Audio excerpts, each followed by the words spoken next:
Bonjour, dans cette nouvelle vidéo dans laquelle on va essayer de faire toujours des calculs d'intégrale, cette fois-ci donc des intégrations par partie. Pour cela, on aura besoin de connaître cette formule, c'est que l'intégrale de u fois v' dx égale à u fois v moins l'intégrale de u' fois v. Bien sûr, donc ici, le u fois v entre a et b, on aura juste besoin de calculer les images de b ainsi que celles de a, moins l'intégrale, et après on doit chercher donc la primitive.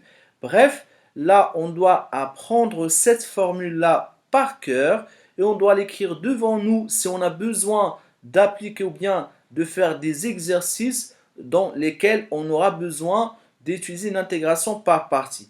La difficulté dans cette formule, c'est le choix. Lorsqu'on a le produit de deux fonctions, c'est le problème que la plupart des élèves qui rencontrent, c'est quoi le u et c'est quoi le v'. C'est donc lorsqu'on a un produit, qu'est-ce que je dois choisir comme u et qu'est-ce que je dois choisir comme v'. Il y a une technique, on écrit ALPS. Donc le S, c'est comme sinus. Bien sûr, donc pour se rappeler des fonctions trigonométriques, sinus ou bien cosinus. Donc si on a une fonction sinus ou cosinus, le v', donc ça c'est toujours ça, c'est pour v', le sinus ou bien le cosinus, ça sera le v'. Sinon, donc ça sera la fonction exponentielle. Sinon, si on n'a pas sinus ou cosinus et on n'a pas exponentielle, ça sera la fonction polynôme. Et si on n'a pas la fonction polynôme, v', ça sera la fonction ln, donc ce qu'on appelle le logarithme népérien. D'accord? Donc le v', le sinus, le cosinus, ça sera prioritaire sur l'exponentielle. Après, c'est polynôme et après, c'est le ln. D'accord? Donc on va essayer de mettre tout ça en application dans cet exercice. Donc là, on a un produit de deux fonctions. Donc c'est x fois ln de x. Là, on a x, c'est une fonction polynôme, et la fonction ln. On remarque que les polynômes sont prioritaires sur le ln. Dans ce cas-là, le u, ça sera ln de x, et le v', ça sera x. Parce qu'on a dit que le v', c'est les fonctions polynômes sont prioritaires sur le ln. Donc si on a le u égale à ln de x et le v' c'est égal à x, alors on doit chercher le u'. U' c'est la dérivée de ln de x, ça sera 1 sur x. Et v' c'est égal à x, là on doit chercher la primitive de x. La primitive de x, c'est 1 demi de x au carré. Voilà, donc là j'ai les éléments donc nécessaires pour que je puisse appliquer donc mon intégration par partie ou bien d'appliquer cette formule. D'accord?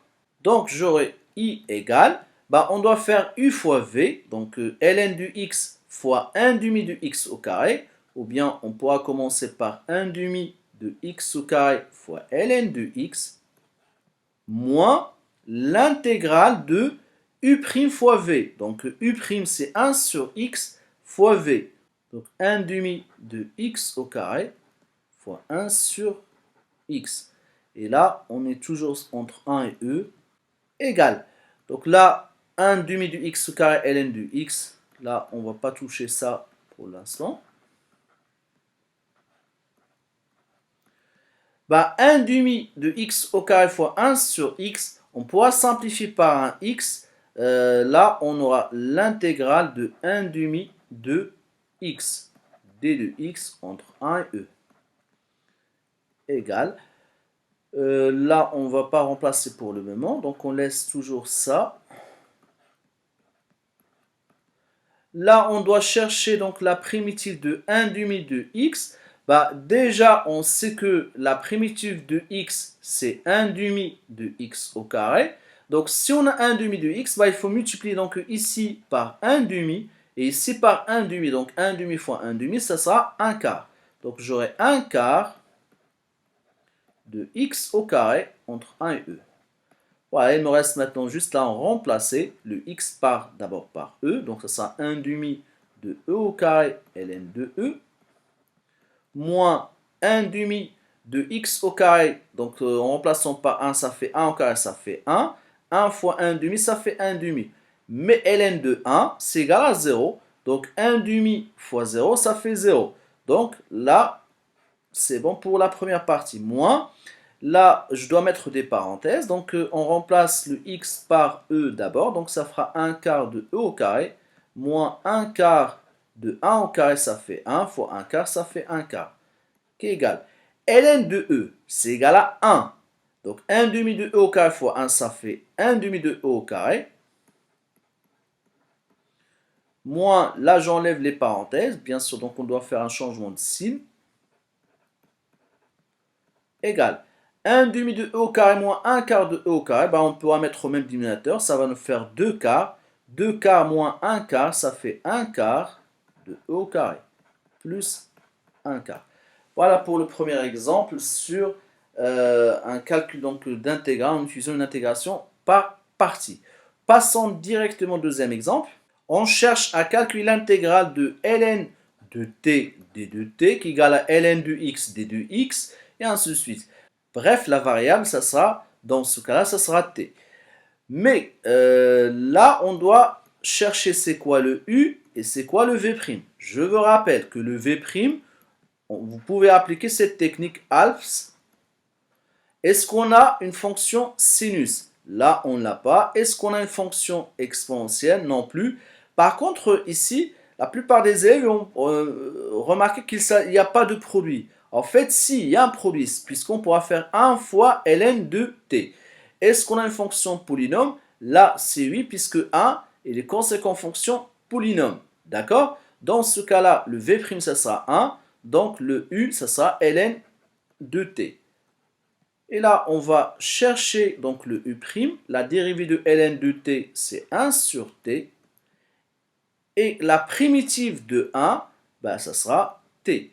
Voilà, on a donc le u', le v ainsi que le v'. Maintenant, on va appliquer donc la formule. On pourra le faire ici.